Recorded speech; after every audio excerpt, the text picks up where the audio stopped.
나눠보겠습니다. 서영준 집사님, 10만 불 있으면 뭐 하시겠어요?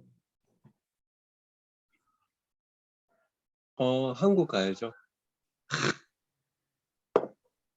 선택이 한국 꼭, 없어요. 한국 꼭 가세요, 집사님. 네. 너무 오랫동안 안 가셔가지고 꼭 가셨으면 좋겠어.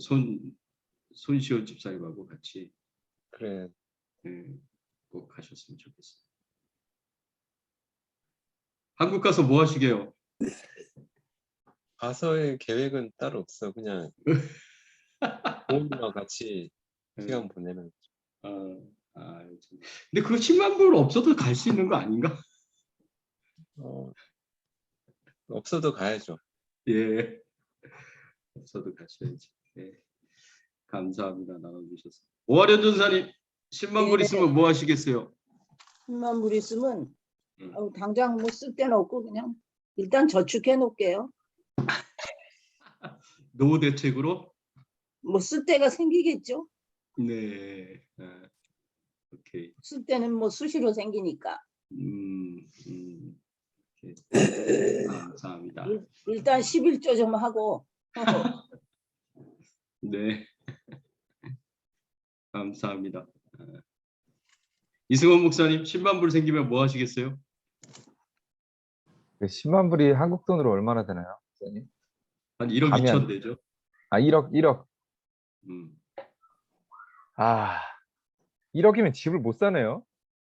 미국에선 살 수 있어요. 아, 그래요? 예, 론 받아가지고. 집 사면 끝이네. 네. 아이고, 나는 여러 개 할 수 있는 줄 알았고. 그러면은 고민되네요. 저도 집을 한번 사볼 것 같아요. 네. 집을 살 것 같습니다. 네. 목사님 지난번 얘기하시는 거 보니까 집 사고 싶은 마음이 있으신 것 같더라고요. 네, 일단 그런 마음이 좀 있는 것 같습니다. 네. 네네. 1억밖에 안 되는 거군요, 그게. 저는 더 큰 줄 알고 막 여러 개 하려고 했다. 알겠습니다. 네. 오케이. 남사모는 뭐 하겠어요? 1억 10만 불 있으면? 일단은 11조 드리고 그 다음에 또 10분의 1은 부모님들 드리고 그 다음에 10분의 1은 아마 기도하고 어디 하나님이 원하시는 데 있으면 하고 이제 나머지 10분의 7은 이건 그냥 뭐 실제가 아니니까 드리는 말씀인데요.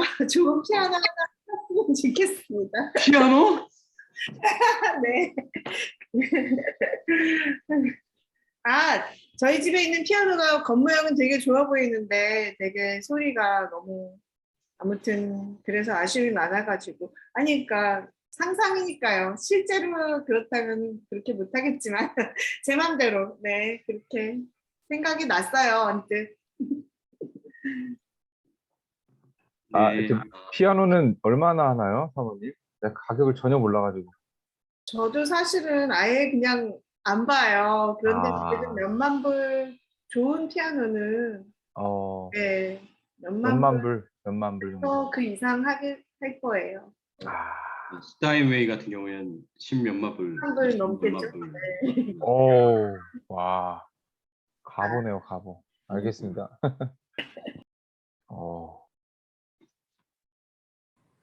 갑자기 피아노 산다 그러니까 이제 갑자기 정신을 차려야겠다 생각이 드네요.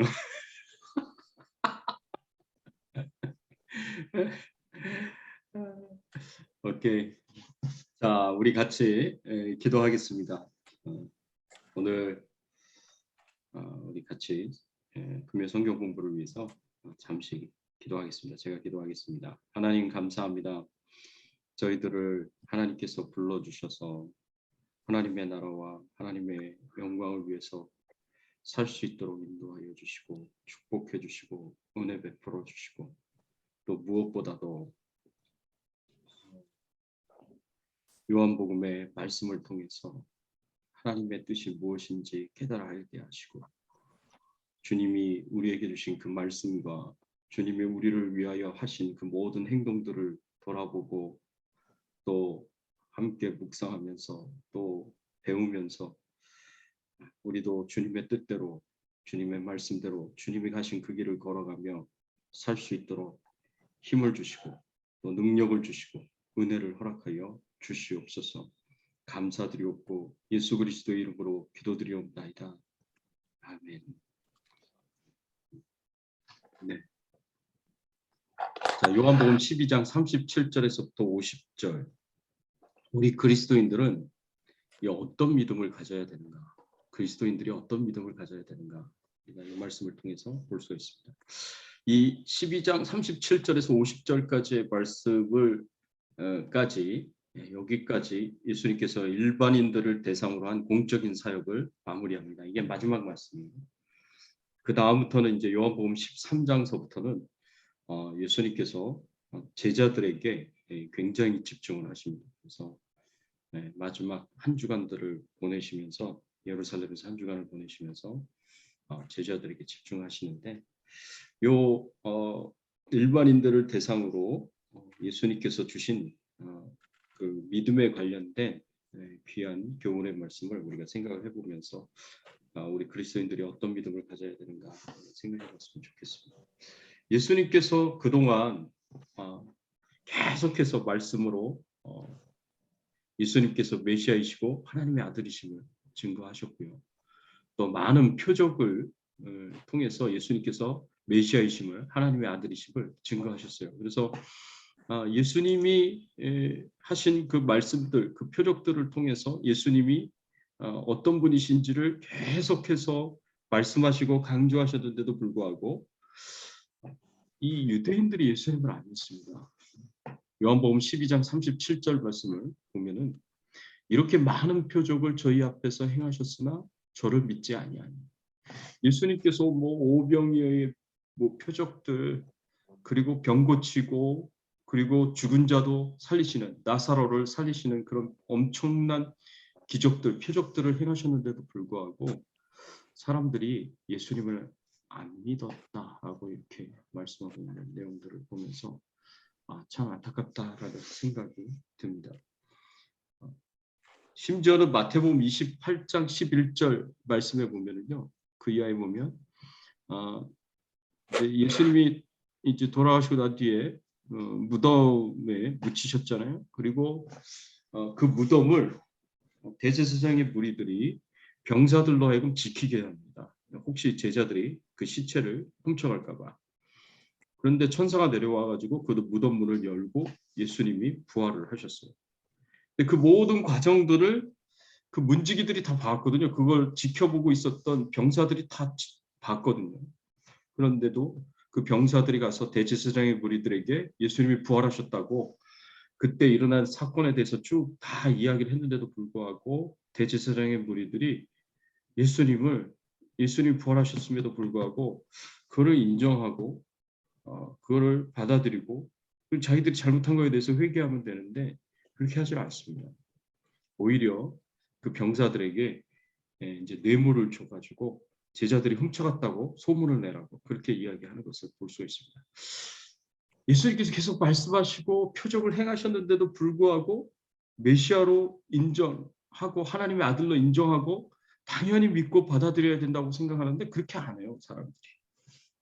구약의 선지자 중에 한 사람이다. 뭐 그 정도로 생각을 한다거나 좋게 봐주면 아니면 많은 사람들이 예수님이 귀신의 힘을 입어서 바알세불의 힘을 입어서 이제 기적을 행한다. 이제 그렇게 예수님을 몰아가고 그렇게 매도하죠. 심지어는 예수님을 끝까지 안 믿는 그런 모습들을 볼 수가 있습니다. 왜 이들이 예수님을 끝까지 안 믿을까? 요한복음 12장 40절 말씀에 보면 이렇게 말씀하고 있어요. 저희 눈을 멀게 하시고 저희 마음을 완고하게 하셨으니 이는 저희로 하여금 눈으로 보고 마음으로 깨닫고 돌이켜내게 고침을 받지 못하게 하려 함이니라 하였습니다. 눈을 멀게 하시고 마음을 완고하게 하셔서 눈으로 보고 마음으로 깨닫고 돌이켜 고침을 받지 못하게 하려 하심이라 라고 이렇게 말씀을 하고 있는데 하나님께서 이렇게 하셨다라고 그렇게 표현하고 있는 말씀으로 우리가 이해하고 해석할 수 있는데, 이 말씀은 예수님이 주도적으로 이렇게 하셨다는 말씀은 아니고요. 원래 사람들의 마음이요, 간팍해가지고 사람들의 마음이 이 불신으로 가득 차가지고 예수님이 말씀하셔도 그거를 믿음으로 받아들이지 않습니다. 예수님이 행하신 표적을 보고도 그것을 받아들이지 않습니다. 그만큼 영적으로 어두워 있는 상태이고, 그리고 영적으로 강팍한 이 양심이 화인 맞은 그런 상태에 있다라는 겁니다. 그런 상태에 있는 사람들이 다예요. 다. 모든 세상에 있는 모든 사람들이 다 그런 상태에 있어요. 그래서 의인은 없나니 하나도 없고 모든 사람이 다 죄를 범하였습니다. 그런 상태에 있는데 예수 믿는 사람들에게는 어떻게 예수 믿는 사람들 어떻게 예수 믿게 되느냐? 보고 그것을 어떻게 믿을 수 있느냐? 듣고 예수님의 말씀을 듣고 어떻게 믿을 수 있느냐? 그거는 하나님이 그렇게 하신 거예요. 그렇게 만들어 주신 겁니다. 그래서 내가 믿고 싶어서 믿는 게 아니라, 내가 믿어야겠다고 선택하고 결정해서 믿는 게 아니라, 하나님이 우리의 생각을 바꿔주시고 우리의 마음을 바꿔주시고 영적으로 죄와 허물 가운데 죽어있는 상태에 있는 우리를 완전히 깨워주시지 않으면 그런 일들이 일어나지 않는 거죠. 그래서 예수 믿고 구원받은 사람들에게는 이제 하나님이 그렇게 일하시고 역사를 하셨기 때문에 보고 듣고 알게 되고 깨닫게 되고 그것이 믿음으로 받아들여지는 거예요. 그래서 내가 믿는 게 아니라 사실은 내가 믿어지는 거예요. 이 성경에 있는 말씀들이 믿어지는 겁니다. 그게 진리의 말씀으로 믿어지는 거고, 하나님이 실제로 그렇게 행하셨다고 그게 믿어지는 겁니다. 도저히 이해할 수 없고 받아들일 수 없는 내용들이 성경에 가득 찼는데도 불구하고 그것이 믿어지는 거예요. 이거를 가리켜서 구원받는 믿음이다라고 얘기를 해요. 구원받는 믿음. 하나님께서 믿음의 파운데이션에 해당이 되는 구원받는 믿음은 하나님이 주시는 믿음이에요. 그래서 하나님이 그렇게 우리의 눈을 뜨게 하시고 우리의 귀를 열리게 하시고 우리의 마음을 활짝 열어서 하나님의 말씀을 사실로 진리로 받아들이게 하시고 예수 그리스도를 믿음으로 받아들일 수 있도록 그렇게 강력하게 역사하십니다. 이것을 가리켜서 불가항력적 은혜라고 해요. 불가항력적 은혜. 우리가 거부할 수 없는 irresistible grace라고 얘기를 하는데, 거부할 수 없는 은혜. 그래서 우리를 구원하시는 그 은혜는 우리가 거부할 수가 없습니다. 마치 다메섹 도상에서 사울이 예수 그리스도를 만났을 때 거부할 수 없는 은혜를 받았던 것처럼 우리들도 마찬가지로 하나님께서 우리 자유 의지를 꺾어서라도 우리가 예수 그리스도를 믿게끔 만드시고 믿음으로 받아들여서 구원받도록 그렇게 만드십니다. 그래서 구원은 철저하게 하나님의 역사이고 하나님의 사역입니다. 그래서 구원이 은혜인 겁니다. 내가 할 수 있는 게 아니에요. 그런데 그 파운데이션에 해당이 되는 믿음은 하나님 주시는 믿음이에요. 그 파운데이션 위에 우리가 믿음의 집을 짓는 겁니다. 우리가 어떤 믿음의 집을 짓느냐? 그거는 이제 그 믿음 위에 믿음의 파운데이션 위에 믿음의 집을 세우는 것은 이제 전적으로 우리 자신들에게 달려 있죠. 그런데 이 사람들에게는 하나님께서 그렇게 역사를 하시지 않는 거죠. 그냥 내버려 두는 거예요. 마음이 강팍하고 양심이 화인을 맞고 그리고 의도적으로 하나님을 거부하고 그냥 빛을 거부하고 어둠 속에 있고 싶어하고 어두움 가운데 거하기를 원하고 그런 마음을 그대로 내버려 두셨다는 의미로 우리가 이해하고 받아들여야 됩니다. 그래서 이제 유대인들이 이렇게 하나님의 역사가 없었기 때문에 하나님이 이제 역사하시지 않는 거죠. 그래서 끝까지 믿기를 거부하고 끝까지 자신의 죄를 회개하기를 거부하는 유대인들, 강팍한 마음을 끝까지 갖는 그 사람들에게 하나님께서 그냥 내어버려 두시는 겁니다. 그 마음 그대로 갖도록 내어버려 두시는 겁니다. 그래서 하나님께서 역사하시지 않는 겁니다. 그래서 진짜 우리가 가져야 될 믿음은 뭐냐면 우리가 하나님이 역사하심으로 우리가 구원받을 수 있는 그 믿음을 하나님의 은혜로 받아야 되고 또 그 다음에 우리가 반드시 지불해야 할 대가 그 헌신을 하는 그런 믿음을 가져야 돼요. 여기서부터는 우리가 쌓아야 될 믿음인 거예요. 우리의 믿음의 집인 겁니다. 요한복음 12장 25절에 예수님께서 뭐라고 말씀하셨냐면 자기 생명을 사랑하는 자는 잃어버릴 것이요 이 세상에서 자기 생명을 미워하는 자는 영생토록 보존하리라. 예수 그리스도를 위하여 자기 생명을 기꺼이 내어놓을 수 있고 헌신할 수 있고 희생하는 자, 그런 사람들은 영생토록 보존하리라. 예수님께서 영생을 얻을 수 있도록 축복하겠다라고 그렇게 말씀을 하시는 거예요. 그래서 예수 그리스도를 믿는 그 믿음의 대가, 우리가 치러야 할 코스트, 우리가 감당해야 할 희생, 그리고 모든 이제 헌신에 대해서는 기꺼이 우리가 그렇게 해야 된다는 것을 여기서 이야기할 수가 있습니다. 그래서 요한복음 마태복음 10장 17절 말씀에 보면 사람들을 삼가라.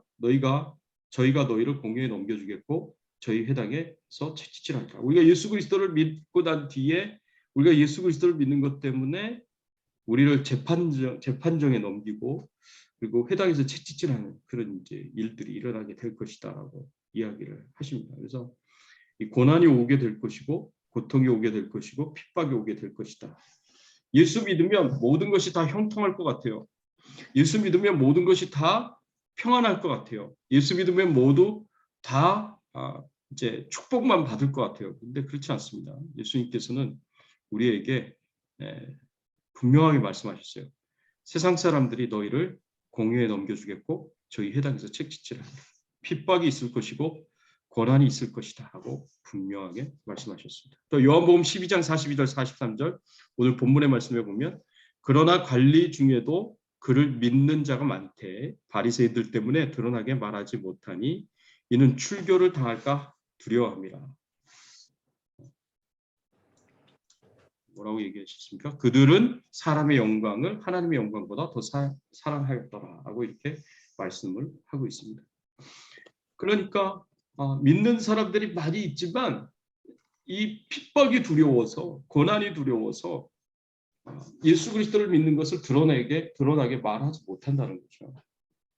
그런 사람들이 많다는 거죠. 이 유대인들의 출교 규정이 상당히 무섭습니다. 출교 규정이 한 4가지가 있는데 네지파라는 규정이 있어요. 이것은 비공식적인 징계로 가벼운 이제 징책, 견책 정도에 해당이 되고요. 니두이라는 출교 규정이 있는데 이 규정은 공식적 징계의 첫 번째 단계로 30일 동안 공동체의 종교 생활에 참여할 수가 없습니다. 그러니까 회당 예배에 참여할 수 없고 그리고 안식일에 이제 성전에 가서 예배드릴 수 없고 그리고 절기를 지킬 수가 없습니다. 그리고 뭐 여러 가지 공동체의 종교 생활에 참여할 수가 없죠. 태도의 변화가 없을 시에는 30일을 더 추가 징계할 수가 있고요. 그다음에 헤렘이라는 출교 규정이 있는데 좀 더 강도 높은 이제 징계예요. 그래서 무기한의 출교 처분이 내려질 수가 있고요. 그다음에 산마타라는 이제 마지막 그 출교 규정이 있는데 출교의 마지막 형태인데 개선의 여지가 없다라고 생각할 때는 영구 출교를 시켜요. 영구 출교를 시키는데 출교당한 사람은 아내와 자녀들 외에 유대 사회로부터 격리되어서 고립된 생활을 해야 됩니다. 네. 이제 마음껏 이제 사회 생활을 할 수가 없다라는 거죠. 이 유대인으로서의 국민으로서의 그 권리가 박탈을 당한다는 겁니다. 그래서 유대 사회에서 고위층에 있는 사람들은 사회적 기득권 손실이 있을 뿐 아니라 이 출교 처분이 두려워서 대체로 숨기면서 살았다라고 그렇게 볼 수가 있습니다. 그런데 이런 사람들을 향하여서 예수님이 하신 말씀은 그들은 사람의 영광을 하나님의 영광보다 더 사랑하였더라.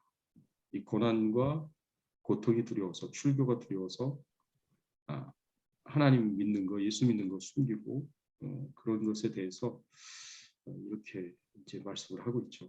그래서 고난이 있고 고통이 있고 핍박이 있다라는 것을 우리가 항상 기억하고 그런 가운데서도 예수님을 믿기로 선택하고 결정하고 끝까지 그 어떤 희생과 어떤 헌신도 감당할 수 있는 믿음, 이런 믿음이 우리가 가져야 될 믿음이다라고 이 말씀에서 우리에게 가르쳐주고 있습니다. 요한복음 13장 1절에서 20절. 여기서부터는 이제 예수님이 제자들에게 집중하는 그런 말씀들을 계속 17장 이후로까지 계속 주십니다. 우리가 믿는 사람들이 어떻게 서로 사랑해야 되느냐. 이제 예수님께서 이제 얼마 남지 않으셨기 때문에 마지막 지금 마가다락방에서 마지막 6월절 저녁 식사를 하고 있는 그런 때이기 때문에 마지막 말씀이죠. 이제 몇 시간 후면은 예수님께서 사람들에게 붙잡혀서 십자가에 못 박히게 되는 그런 상황에서 예수님이 마지막 유언의 말씀으로 제자들에게 주신 말씀이 이제 요한복음 13장, 14장, 15장 계속 나오는 그 말씀입니다. 이 13장에서는 어떤 말씀을 주셨느냐? 13장 34절의 말씀에 보면 새 계명을 너희에게 주노니 서로 사랑하라. 내가 너희를 사랑한 것 같이 너희도 서로 사랑하라. 서로 사랑하라라는 새 계명을 주십니다. 예수님이 나를 사랑하신 것 같이 우리도 서로 사랑하라는 이런 계명을 주시는데 이 계명에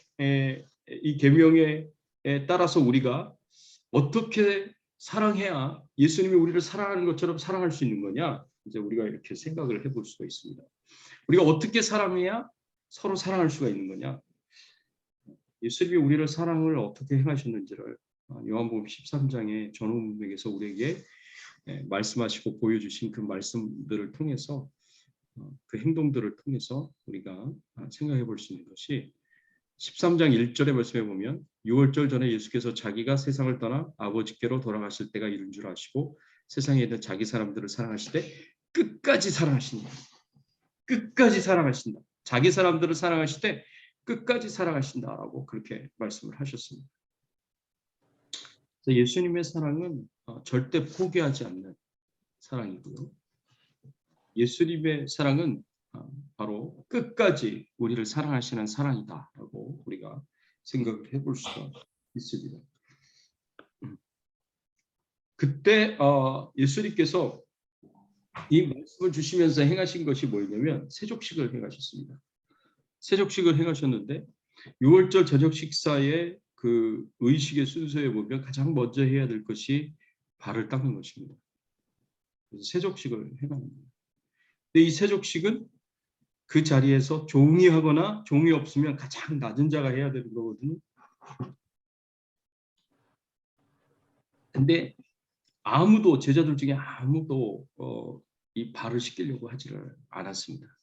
왜냐하면 제자들이 사실 예수님이 예루살렘에 오는 내내 서로 다퉜어요. 그리고 6월절 저녁 식사를 하는 이 마지막 순간에도 제자들이 다퉜습니다. 누가복음 22장 24절에 보면 또 저희 사이에 그중 누가 크냐 하고 하는 다툼이 난지라. 이제 예수님께서 이스라엘의 왕으로 등극하시는 그 막바지 마지막 클라이맥스까지 왔는데 이제 예수님이 이스라엘의 왕으로 등극이 됐을 때 예수님의 좌우편 자리에 앉아야 된다고 예수님 가까운 자리에 이 권세가 있고 권력이 있는 자리에 앉아야 된다고 서로 다툰 거예요. 서로 크다고 다툰 겁니다. 내가 그 자리에 앉아야 된다라고 서로 다툰 거예요. 그것 때문에 제자들 중에 아무도 종이 하는 가장 낮은 자가 하는 이 세족식을 아무도 하려고 하지 않았던 겁니다. 이 세족식의 의미가 굉장히 중요한 의미가 그 안에 담겨져 있습니다. 그냥 위생과 청결을 위해서 세족식을 하는 의미도 있지만 세족식의 영적인 의미는 내가 이 발이 더러워진 것처럼 내가 더러운 죄인이다라는 것을 인정하는 거고 그래서 내가 씻음을 받아야 되고 또 용서를 받아야 되고 거룩해져야 할 존재다라는 것을 인정하고 그러기 위해서는 나한테 메시아가 필요하다. 구원자가 필요하다는 것을 이제 신앙으로 고백하는 믿음으로 고백하는 그런 영적인 중요한 의미가 그 안에 담겨져 있습니다. 근데 아무도 그 일을 하려고 하지를 않았다는 거죠. 그 일을 누가 하셨느냐? 주님과 선생 되시는 예수님께서 행하셨습니다. 예수님께서 요한복음 13장 4절에 보면 저녁 잡수시던 자리에서 일어나 겉옷을 벗고 수건을 가져다가 허리에 두르시니 그리고 제자들 한 사람 한 사람을 다 발을 씻겨주시죠. 예수님께서 스스로 이제 메시아이시고 하나님의 아들이셨지만 자기 자신을 낮추시고 또 낮추셔서 종의 위치까지 내려가셔서 가장 낮은 자리에서 제자들의 발을 씻기셨습니다. 참, 얼마나 참 죄송하기도 하고 참 부끄럽기도 하고 그리고 감사하기도 하죠. 그리고 감동이 되죠. 감동. 이런 예수님의 모습을 보면 제자들은 이기적인 야망과 욕심에 사로잡혀서 서로 자기 자신들이 크다고 그렇게 주장하고 낮은 자리에 내려가려고 하지 않고 낮은 자로서 섬기려고 하지 않았습니다. 근데 예수님은 오히려 이 제자들을 충만히 사랑하시는 그 사랑으로 가장 낮은 자리까지 내려가셔서 제자들을 섬기셨어요. 그래서 허리에 수건을 동이시고 배에다가 물을 떠다가 제자들을 발을 씻기셨습니다. 근데 여기서 이 말씀에 보면 겉옷을 벗고 수건을 가져다가 허리에 두르셨다. 이거는 이제 그냥 표현일 수도 있지만 이게 좀 상징적으로 갖는 의미가 있다고 생각한다면, 영적인 의미가 있다고 생각한다면, 이 겉옷은 굉장히 비싸고 화려하고 고급스러운 옷이거든요. 이 겉옷은 일자로 만들어진 바느질이 없는 그런 겉옷입니다. 그래서 굉장히 비싸고 좋은 화려한 겉옷인데 이 겉옷을 벗고 수건을 가져다가 허리에 두르시고 라고 얘기 표현했어요. 수건을 두르셨습니다. 이 겉옷은 이제 예수님이 갖고 있는 메시아로서 하나님의 아들로서 또 예수님의 신성을 강조하는 그런 의미가 될 수도 있지만 그러나 이 겉옷을 입고 수건을 드는 것은 합당하지가 않다는 거죠. 맞지가 않다는 거죠. 수건을 든다는 것은 내가 종의 위치에 선다는 것이고 낮아지고 또 겸손하게 또 낮아진다는 것을 의미하는데 이 겉옷을 입고 수건을 이제 가질 수가 없으니까 예수님께서 겉옷을 벗습니다. 그리고 수건을 들고 종의 수건을 들고 제자들의 발을 씻겨주는 거죠. 이 겉옷이 상징하는 것이 뭔가? 그것은 이제 우리 자신을 낮춰서 겸손하게 종으로 섬기는 데 있어서 방해가 되는 모든 것들이 전부 다 이 겉옷이라고 얘기할 수 있습니다. 그게 어떤 것이 있을 수 있겠습니까? 교만일 수 있어요. 교만. 자존심일 수 있습니다.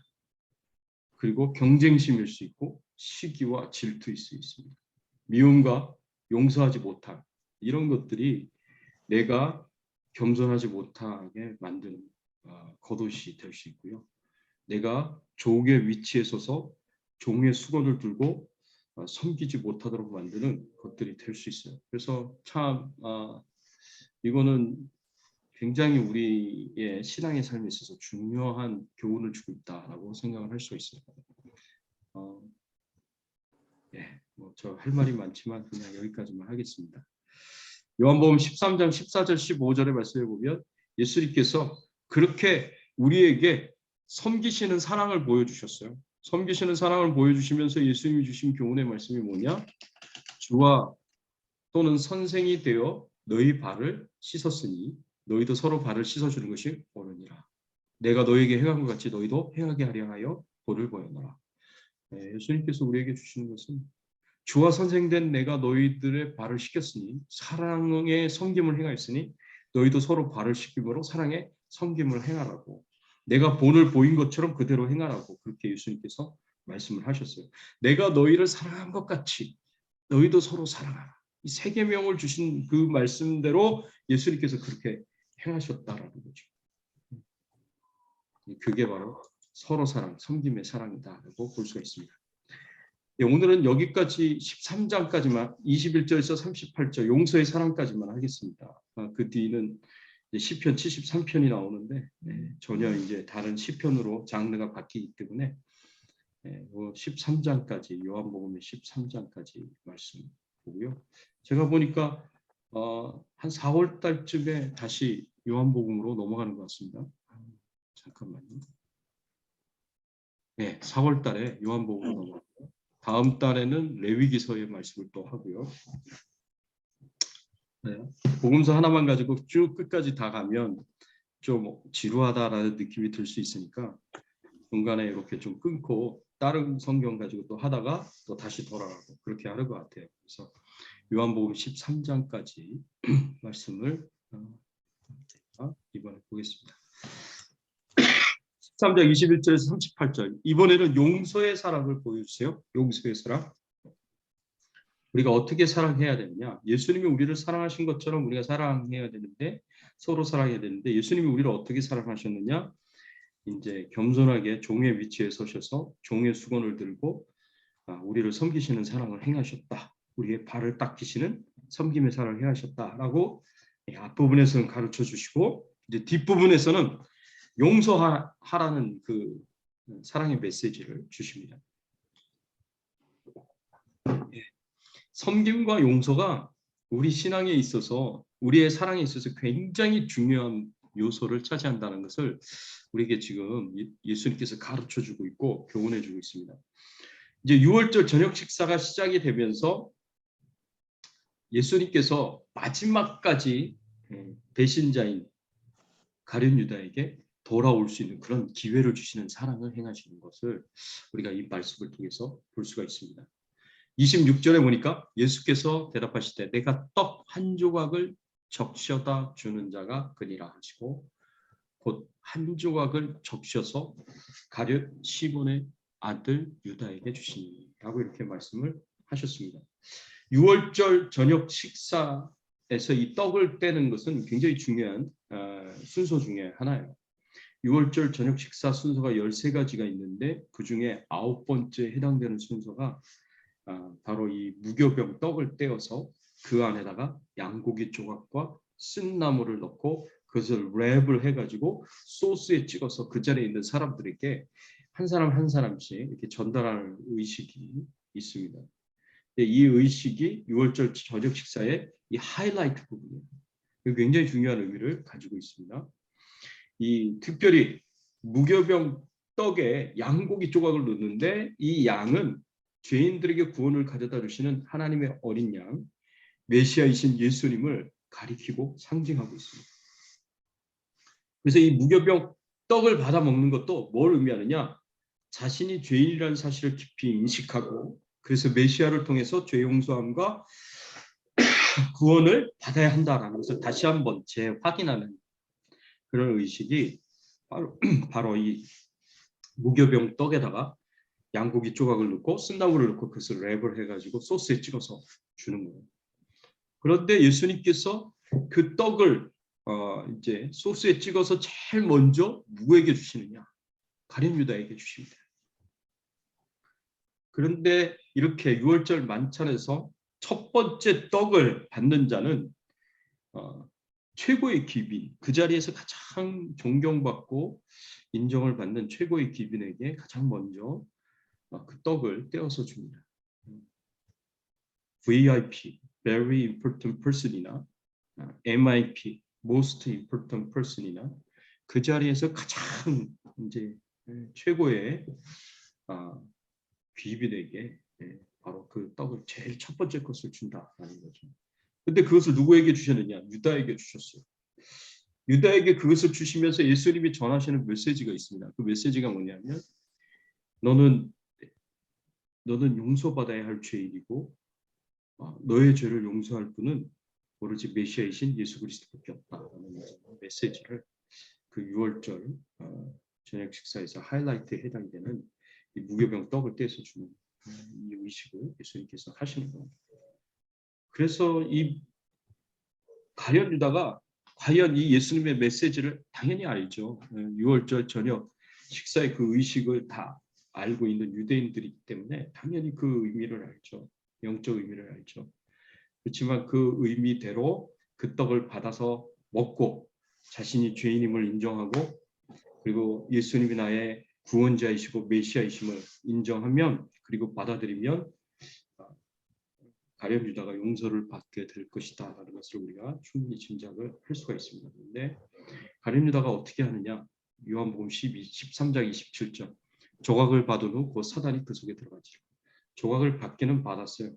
근데 먹었다라는 표현이 없습니다. 먹었다는 표현은 없고 사단이 곧 그 속에 들어갔다.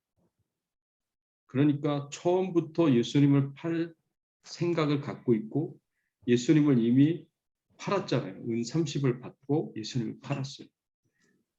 그런 상황에서 예수님을 팔 그 생각을 끝까지 강팍한 마음으로 유지할 수 있도록 이제 사도들이 그 속에 들어가서 또 역사를 한 거죠. 이런 이제 이런 뭐 가룟 유다가 끝까지 자기 마음을 강팍해서 예수님의 이 용서의 사랑을 받지 않고 거절하고 거부를 한다면 그거는 이제 가룟 유다의 선택입니다.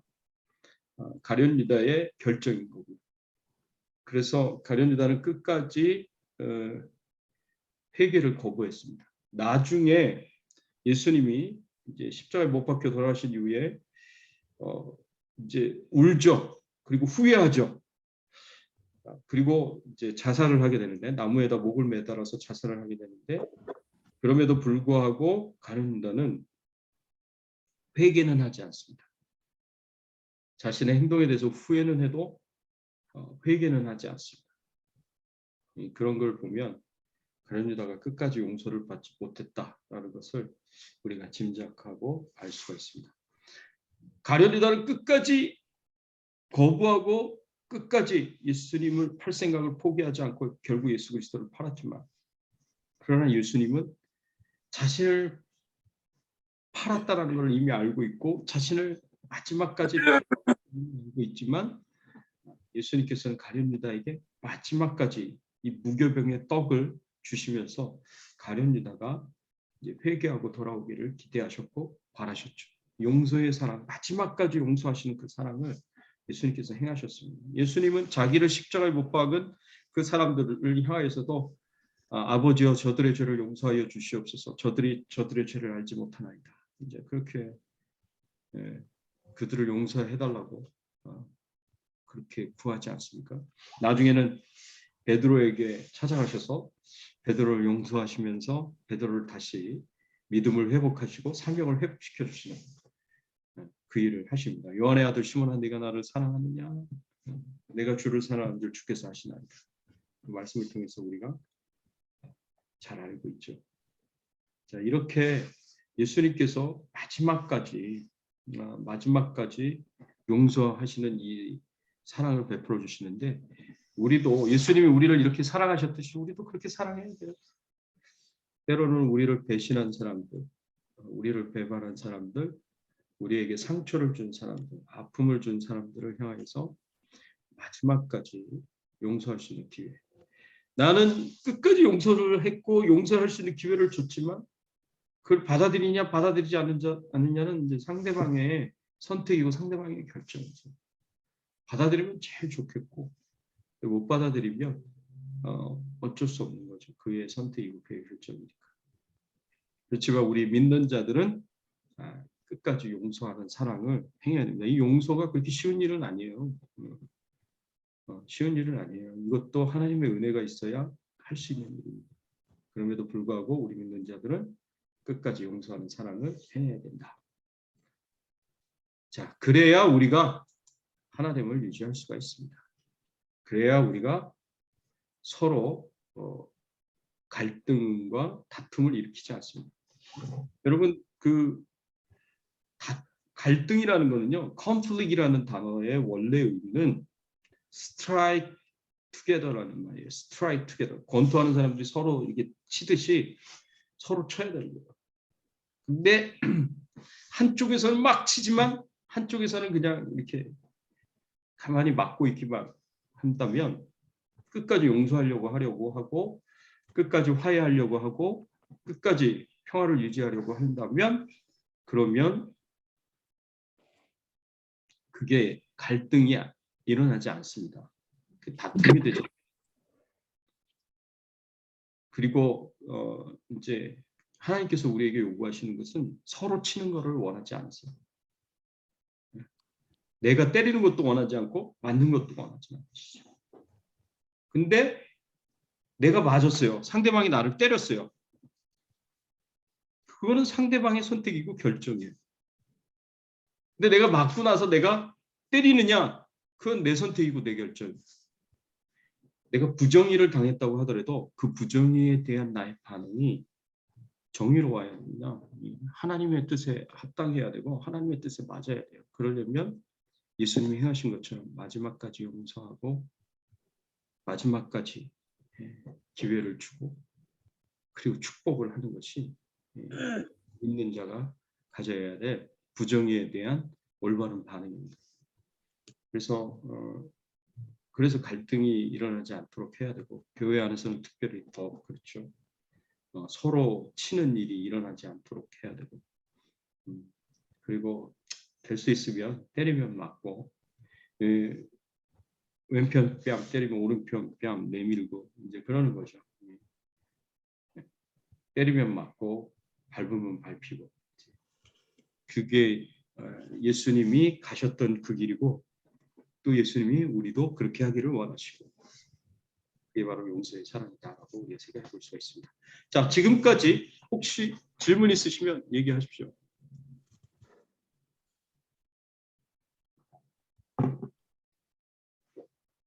요새는 질문을 하나도 안 하는 것 같아요.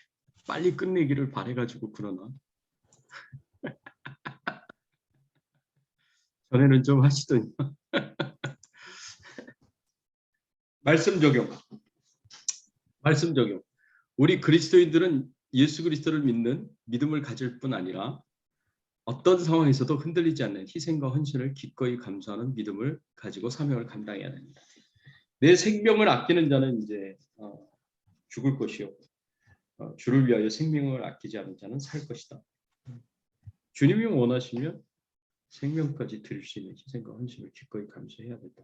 이것이 첫 번째 우리가 적용해야 될 부분이고요. 두 번째, 우리 그리스도인들은 예수님께서 나를 사랑하신 것처럼 서로 사랑해야 된다. 특별히 자신을 낮추어서 종의 위치에서 서로를 섬기는 사랑을 행해야 합니다. 그러기 위해서 비싸고 좋은 화려한 겉옷을 벗어버리고 종의 수건을 들어야 된다. 교만, 자존심, 경쟁심, 시기와 질투, 미움과 용서와 같은 용서하지 않음과 같은 겉옷을 벗어버리고 종의 위치에서 수건을 들고 겸손히 섬겨야 할 것이다. 그렇지 않으면 높아지려고 계속 경쟁하고 다투고 상처를 주고 분열할 것이다. 세 번째, 가룟 유다를 통하여 예수님은 내가 너희를 사랑하였던 것처럼 너희도 서로 사랑하라는 말씀에서 중요한 모범을 보여주셨다. 자신을 배반하여서 대제사장의 무리들에게 은 30을 받고 팔아버린 가룟 유다에게조차 마지막까지 기회를 주시는 사랑을 행하셨습니다. 그리고 마지막에는 우리의 죄를 대신 지시고 우리 대신에 죄값인 죽음을 십자가에서 다 치러주셨습니다. 그래서 우리가 구원받은 하나님의 자녀가 되었고 천국 백성이 되게 하셨습니다. 예수님처럼 자신을 배신한 사람들에게 관계를 회복할 수 있도록 돌아올 수 있도록 끝까지 기회를 줄 수 있어야 한다. 그래서 손을 내밀어 용서의 무교병 떡 한 조각을 전할 수 있어야 합니다. 용서하고 싶지 않은 사람을 과연 용서해야 합니다. 네, 요 세 가지를 놓고 우리가 같이 좀 나눴으면 좋겠습니다. 다 이렇게 같이 나누고 싶은 그런 좋은 주제들을 오늘 말씀에서 가르쳐 주시는 것 같아서 좀 생각을 많이 하게 되고요. 예. 저는 이제 3번 목사이니까 이제 어려운 일들도 많이 겪고 욕도 많이 먹고 그런 일들이 많이 있는데 이 충현에 있을 때 진짜 욕 많이 먹었던 것 같아요. 여기 이제 교회 개척하면서도 욕을 많이 먹었지만 근데 억울할 때가 참 많죠. 억울할 때가 많은데 이 부정이라고 생각할 때가 많은데 그때마다 이제 하나님과 스트러글을 하는 겁니다. 기도하고 스트러글 하는데 하나님이 은혜를 주셔서 누군가를 향하여 막 미워하고 싫어하고 저주하고 막 이렇게 말듣지 않으시더라고요. 그래서 오히려 용서하고 오히려 축복하도록 그렇게 계속 만들어 주세요. 그래서 어려움이 있을 때마다 용서하고 축복하는 기도 굉장히 많이 있습니다. 그리고 하나님께 맡겼어요. 하나님이 이 모든 것을 다 알고 계시니까 하나님께서 하나님의 공의대로 판단하여 주시고 하나님께서 도와주시기를 위해서 하나님께 참 많이 맡겼습니다. 이게 하나님을 의지하고 그렇게 살았어요. 그리고 앞으로도 좀 그렇게 살려고 합니다. 될 수 있으면 용서하고 예수님처럼 될 수 있으면 축복하고 사랑하도록 굉장히 노력하고 마지막까지 계속해서 용서할 수 있는 그런 기회, 회개할 수 있는 기회, 또 회복할 수 있는 기회, 그런 기회를 주려고 노력하고 애를 쓰고 있습니다. 그게 이제 바르게 반응하는 것이다라고 생각을 하고 있습니다. 자, 다른 분들 우리 같이 나눠 주시겠습니까? 우리 소령준 집사님.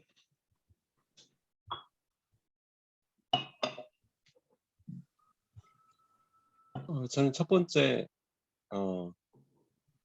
나와 있는 이 믿음, 예수님을 기쁘시게 하는 그런 믿음, 믿지 않는 그 마음이 아니라 예수님을 기쁘시게 하는 믿음. 그 두 번째에 있는 서로 사랑, 자신을 낮추고 욕심과 고집과 자존심 모두 내려놓고 예수님을 본받아서 종의 수건을 두르고 낮아지고 또 섬겨주는 것. 세 번째 용서하는 그런 사랑. 나를 미워하고 나를 향해 악한 말을 하고 악한 게 대한다 하더라도 끝까지 용서하는 이 세 가지가 전부 저하고 해당이 안 되는 말씀 같아요. 저는 그렇게 못해. 알고는 있지만 실제로 제가 이 삶을 살 수 없다.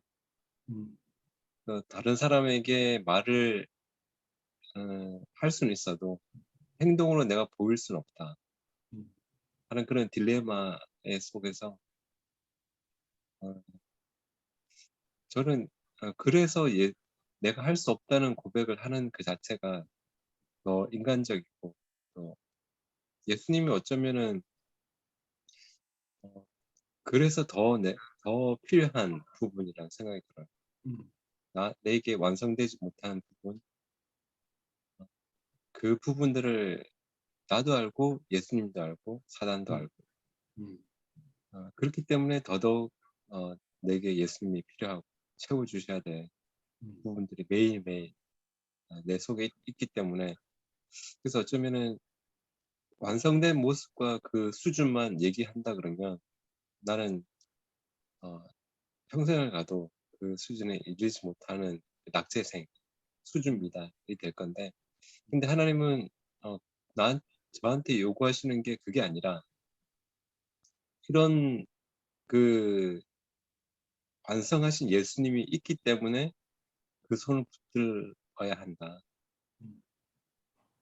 그래서 내 수준을 보시는 게 아니고 내 손을 붙들고 있는 예수님 그 수준으로 나를 인정해 주시는 그런 생각이 들어요. 그 믿음으로 나는 오늘 용서하지 못하고 또 믿지 못하고 사랑하지 못하는 그런 모습 그대로 예수님 손을 붙들고 있는 그게 오늘 나의 모습이라. 그래서 매일 나 또한 죄에서 매일 발을 씻어야 되는 발 씻음을 받아야 되는 그런 존재임을 고백하면서 늘 예수님 손을 붙들고 살아야 한다. 네, 그런 존재라는 거를 더 확실히 깨닫고 예수님 손을 더 굳게 붙들어야 할 것 같습니다. 네, 감사합니다. 나눠주셔서 고맙습니다. 오하련 전사님. 네, 저는 2번 서로 사랑해야 한다. 네. 네. 곰곰이 생각하면 인간 속에는 인간 속성으로는 사랑이 애당초 없는 것 같아요. 사랑처럼 보이지만 허상인 것 같은 사랑이 있을 뿐인데 하나님을 사랑하고 이제 하나님에 의해서 그 사랑이 내 마음속에 채워지고 또 어느 정도 또 넘치게 되면 그 사랑이 이웃에게 전달될 수는 있겠다 하는 생각이 들어요. 그래서 그렇게 되면 뭐 교만이나 다툼이나 뭐 이런 거 다 필요 없겠죠. 그래서 오직 사랑은 내 속에서 나올 수는 없다. 하나님으로부터 오는 그 사랑을 전달할 뿐이다. 이렇게 생각했습니다. 이상입니다. 네, 감사합니다. 우리 남사모도 같이 나눠주시죠. 네, 저도 2번인데요. 이번에 오늘도 그렇고 이제 목사님 말씀 설명대도 들으면서 이렇게 예수님이 수건을 겉옷을 벗고 수건을 두르신 거를 생각할 때 전에는 그냥 그렇게 왕이신 예수님이 거기까지 감히 이렇게 주님이 발을 씻으시다니 그런 생각, 주님이 그렇게까지 낮추시고 섬겨주시는 것에 대한 거에 대한 묵상이 많았는데 이번에 말씀을 대하면서는 주님이 지금 누구한테 그렇게 하시나 그게 많이 마음에 오더라고요. 아, 나는 죽는다고 얘기했는데 얘네들은 모여서 누가 큰지 싸우거나 앉아있고 또 좀 있으면 배신할 것까지 주님은 다 알고 계시는데 그런 사람들을 위해서 눈을 맞춰가면서 그 더러운 거를 이렇게 다 씻어주시는 그 모습이 저한테 되게 많이 도전이 됐어요. 그런데 단기로 보면은 다 못됐고 다 배신할 사람들을 씻어주셨지만 사실은 그 사람들이 더 시간이 지났을 때는 하나님 앞에서 굉장히 위대하게 또 사명을 감당하는 사람들이잖아요. 그러니까 물론 가룟 유다 같이 끝까지 그렇게 하는 사람도 있지만 그러니까 뭐 저는 부족하지만 혹시 제가 섬긴다면 당장의 모습에 대한 어떤 이런 것들을 생각하는 것이 아니라 뭐 지금은 완전히 서로 같이 있지 못하는 상황까지 된다고 하더라도 멀리 또 그 모든 분들이 하나님이 하나님의 때에 아름답게 하셔서 또 세우실 사람들이라는 생각을 하고 우리는 모르니까 좀 더 기쁜 마음으로 할 수 있으면 좋겠다는 생각이 도전을 받았는데 자신은 없고 근데 오늘따라 아까 목사님이 요한복음 13장 15절에 이 말씀이 내가 너희에게 행한 것 같이 너희도 행하게 하려 하여 본을 보였노라 이렇게 말씀하셔가지고 제가 평소에는 이제 좀 힘들면 그러니까 주님이니까 그렇게 하시죠. 저는 그 정도 아닌데 뭐 이렇게 하면서 많이 빼는데 오늘 이 말씀이 딱 보이는데 이게 그냥 핑계할 수가 없구나. 주님은 그냥 주님이 내가 이렇게 너희를 사랑했어가 아니라 너가 이렇게 하라고 내가 지금 본을 보였어라고 말씀하셨다는 게 좀 또 도전이 되었습니다. 네, 고맙습니다. 나눠주셔서 감사합니다. 네, 우리 이승원 목사님. 네, 저도 이제 그 2번인데요. 섬기는 것이 참 어렵다 이런 생각을 많이 하게 됩니다. 그래서 제가 혼자 생각할 때 이렇게 교만과 자존심, 경쟁심 이런 걸 다 내려놓고 살면 얼마나 행복할까 이런 네. 생각을 해보게 돼요. 얼마나 행복할까, 얼마나 매일매일 기쁠까. 자존심도 없고 시기 질투도 안 하고 용서하고 너무너무 행복하겠다라는 생각을 하면서 그럼에도 불구하고 참 그렇게 하지 못하는 제가 답답하기도 하고. 그래서 이제 제가 최근에 깨닫게 된 것은 이 섬기는 것 그리고 이제 자존심을 내려놓는 게 큰 일이 물론 중요하지만 큰 일보다 그 일상에서 아주 작은 것들이 참 중요하다.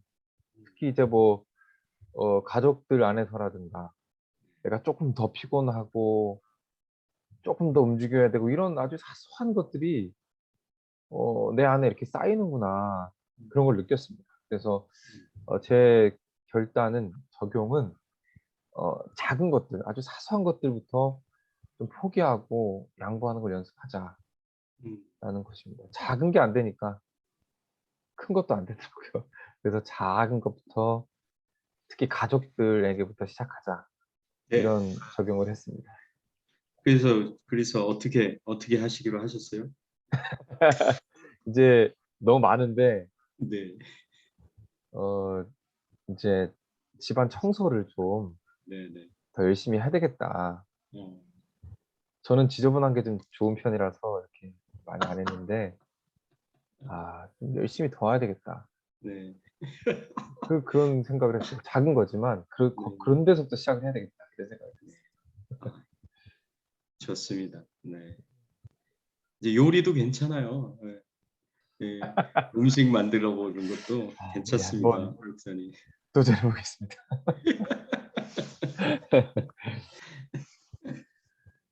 예. 우리 이대비 전사님. 예, 안녕하세요. 아,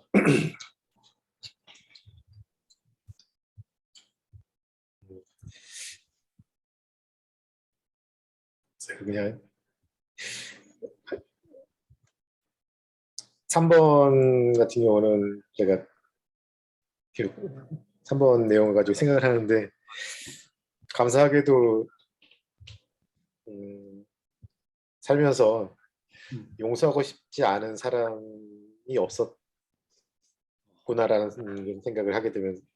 그래서 네, 용서하고 싶지 않을 만큼 이렇게 힘들었던 어떤 그런 음, 사람이라든지 관계나 일이 내 삶에 없었었구나라는 걸 돌아보게 되면서 감사하는 마음이 좀 들었었고요. 좀 전에. 예, 좋네요. 예. 어, 그러면서 그래서 그냥 그러니까 1번이 아까 1번, 2번, 3번 중에 어떤 걸 할까 하면서 이렇게 하나하나 생각을 했는데 이제 3번에서 그랬었고요. 네. 2번은 다른 것보다 겸손이라는 게 가장 어려운 것 같아요. 저는 네.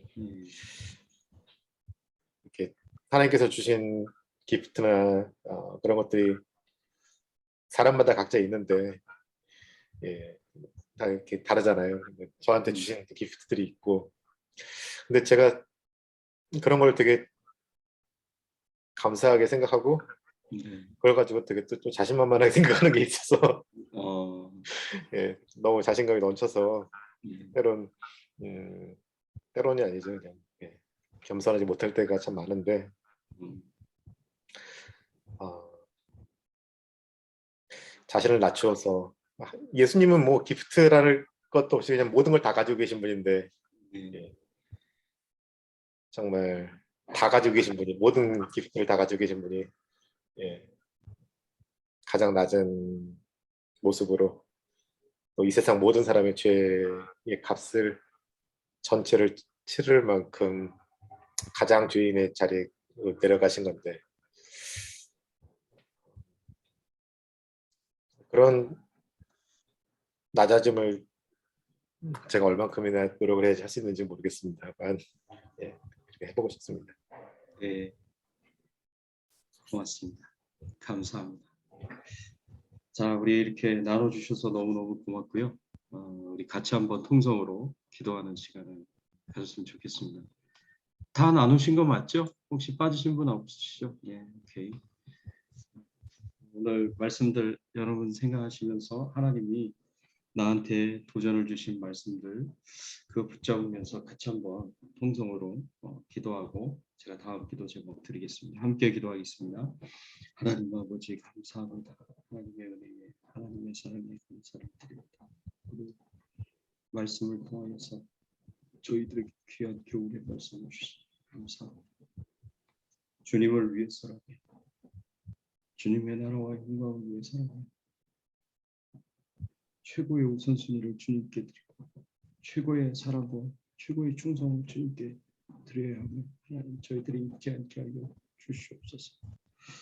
그래서 기꺼이 이 생명까지도 아끼지 않고 주님께 즐거이 드리며 희생하고 헌신할 수 있는 저희들의 신앙의 삶이 되게 하여 주시옵소서. 하나님 겉옷을 벗고 종의 수건을 허리에 두르시며 대야에다 물을 떠서 제자들의 발을 한 사람 한 사람 다 씻기셨던 주님, 이 땅의 구원자로 오시고 메시아로 오시고 하나님의 아들로 오셨지만 종의 위치에 서셔서 종이 하는 그 발씻음을 행하셨던 예수님, 내가 주와 선생된 내가 너희의 발을 씻겼으니 너희도 서로 발을 씻기라고 말씀하시며 사랑의 섬김을 행할 것을 명령하셨던 주님, 주의 말씀에 저희들이 마음속에 새기며 온전히 살아갈 수 있도록 하나님 도와주시옵소서. 예수님처럼 종의 섬김을 겸손하게 우리 자신을 낮춰서 섬김을 행할 수 있도록 하나님 도와주시옵소서. 하나님 끝까지 용서하기를 소원합니다. 우리를 사랑하실 때 끝까지 사랑하셨던 주님, 예수님을 배신하고 배반하고 은 30에 팔린 가룟 유다에게도 발을 씻기셨고 그 가룟 유다에게 마지막 용서할 수 있는 기회를 하나님께서 주셨던 것처럼 마지막까지 저희도 예수님처럼 사람들을 용서하게 하시고 그들을 축복할 수 있는 저희들의 마음을 하나님 허락하여 주시옵소서. 그래서 하나님의 도우심과 하나님의 은혜를 구할 수 있는 저희들 되게 하여 주시옵소서. 하나님이 도와주실 것을 믿습니다. 하나님 역사하여 주시옵소서. 그러자 하나님 도와주세요. 그러자 하나님 이끌어 주시옵소서. 감사합니다. 계속해서 기도 부탁을 드립니다. 우리 주백성교회에 하나님께서 부흥의 은혜를 허락해달라고 간절하게 소원하시면서 기도하시고 또 주백성교회 교회 이전을 놓고 하나님께서 인도해달라고 소원하시면서 우리 같이 한번 주백성교회를 축복하시면서 함께 기도하겠습니다. 하나님 아버지 감사합니다. 하나님의 은혜에 하나님의 사랑에 감사를 드립니다. 우리 주백성교회를 하나님 기억하여 주시고 하나님께서 은혜를 베풀어 주시고 축복을 베풀어 주시기를 간절하게 바라올 것을 원합니다. 하나님 도와주시옵소서. 주백성교회를 견고하게 세워주시기를 간절하게 바라올 것을 원합니다. 우리 예수님이 주인 되시고 예수님이 왕이 되셔서 예수님이 다스리시고 예수님이 통치하시는 교회, 하나님 우리 주님께서 우리 주백성교회를 인도하여 주시기를 간절하게 바라올 것을 원합니다. 하나님 역사하여 주시옵소서. 하나님께서 은혜 베풀어 주시옵소서. 하나님 도와 주시옵소서. 하나님 이끌어 주시옵소서. 하나님 감사합니다. 모든 영광과 존귀와 찬송을 하나님 앞에 돌립니다. 감사합니다. 하나님 부흥할 수 있는 은혜를 허락하여 주시고 또 교회를 이전할 수 있는 은혜를 허락하여 주시옵소서. 부흥의 아버지 전환점이 될 수 있는 귀한 하나님 예배의 조서를 허락하여 주시기를 간절하게 바라고 소원합니다. 하나님 역사하여 주시옵소서. 네, 마지막으로 기도 부탁을 드립니다. 우리 우크라이나에서의 전쟁의 그 위기가 최고조로 달한 상황이 있는데 하나님 전쟁이 일어나지 않도록 하나님 지켜보아야 달라고 또 대만과 중국의 그 위기도 하나님 해소해 주시고 또 북한의 위기도 해소해 주셔서 전쟁의 위기가 그쳐지게 하여 주시고 평화가 임할 수 있도록 진정한 샬롬의 상태가 임할 수 있도록 전쟁이 없고 갈등이 없는 상태가 임할 수 있도록 하나님께서 은혜 달라고 간절하게 소원하시면서 기도하시고 코로나 바이러스가 많이 줄어들었습니다. 속히 종식이 되게 하시고 이제 교회가 회복이 되고 또 사회가 또 경제가 회복이 될 수 있도록 하나님께서 은혜 주시고 축복해달라고 소원하시면서 같이 한번 통성으로 마지막 기도를 드리시고 오하련 전사님 마무리 기도해 주시면 고맙겠습니다. 함께 기도하겠습니다. 하나님 아버지 감사합니다. 하나님 주여 우크라이나에 있는 전쟁의 위기가 하나님 속히 해결이 될 수 있기를 소원합니다. 하나님 전쟁이 일어나지 않기를 소원합니다. 하나님 도와주시옵소서. 하나님 역사하여 주시옵소서. 은혜를 베풀어 주시옵소서. 아버지 또 대만과 중국의 관계에서 하나님 전쟁의 위기가 아버지 감소할 수 있도록 도와주시옵소서. 북한의 아버지 하나님 위기도 하나님 속히 해결하여 주시고 북한이 평화적으로 보국으로 통일이 될 수 있도록 하나님께서 은혜를 베풀어 주시옵소서. 하나님 역사하여 주시옵소서. 3월 달에 있는 한국 대통령 선거에 하나님 은혜를 베풀어 주시고 좋은 하나님의 마음에 합당한 대통령이 세워지게 하여 주시옵소서. 하나님께서 도와주실 것을 믿습니다. 역사하여 주실 것을 믿습니다. 은혜 베풀어 주실 것을 믿습니다. 하나님 역사하여 주시옵소서. 감사합니다. 아버지 하나님, 전쟁이 일어나지 아니하도록 도와주시고 코로나가 종식되도록 하나님 도와주시옵소서. 아멘. 우리 모두가 그리스도의 마음을 본받는 자 되게 하여 주시어서 오직 우리의 눈과 마음과 생각이 예수 앞에만 초점을 맞추고 집중할 수 있도록 도와주시옵소서. 다른 것은 아무것도 필요 없습니다. 오직 예수만이 함께 하시면은 그것이 모든 것입니다. 하나님, 무엇이 더 필요하겠습니까? 하나님, 우리를 불쌍히 여겨 주시어서 우리의 머리끝부터 발끝까지 마음과 생각과 온통 모든 것을 예수로 무장할 수 있도록 축복하여 주시옵소서. 아멘. 주 백성교회 축복하여 주시어서 하나님의 뜻이 펼쳐지는 것을 우리가 볼 수 있도록 도와주시옵소서. 우리는 부족하고 연약하지만 그 속에서 역사하시는 하나님을 바라고 원하며 모든 것 감사하며 예수 그리스도의 이름으로 기도하옵나이다. 아멘. 아멘. 예, 평안한 밤 되시고요. 자, 또 내일 뵙겠습니다. 네, 안녕히 계세요. 감사합니다. 안녕히 계세요. 예. 네.